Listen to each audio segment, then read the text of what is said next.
High, আমি রিক্তা খান। আচ্ছা, তোমরা ডিম টোস্টটা সবাই খেয়েছো তাই না? আজকে একটু ম্যাঙ্গো টোস্ট ট্রাই করো তো, দেখো তো কেমন লাগে। কি করতে হবে তার জন্য? প্রথমে একটা পাকা আম নিতে হবে, খুব সুন্দর দেখে। দেন ওটা ভালো করে কেটে মিক্স করতে হবে। ব্যাস, মিক্স করা হয়ে গেলে এদিকে যে কটা ব্রেড আমি খাবার জন্য নেব সে কটা ব্রেড ছেঁকে নেব। আমি প্রেফার করি ব্রেড একবার ছেঁকে নেওয়াই বেটার, অনেকেই ব্রেড আর ছেঁকে না খাওয়ার আগে।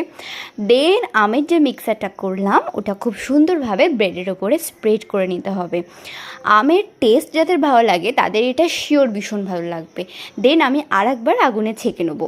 জানো তো, আগুনে ছেঁকে নেওয়ার পর হালকা আমসত্ত্বর যে ফ্লেভারটা থাকে সেটা আসে। তোমরা না ছেঁকেও খেতে পারো, কিন্তু আমি একটু পিম্পলসের প্রবলেম হয় কাঁচা আমে, দ্যাটস ওয়াই আমি একবার ছেঁকে নিলাম। তবে যাই বলো, আমার কিন্তু মনে হয়েছে ডিম টোস্টের থেকেও এই ম্যাঙ্গো টোস্টে আরও কম টাইম লাগে। তোমরা জাস্ট একবার ইভিনিংয়ে করে খেয়ে বলো কেমন হলো।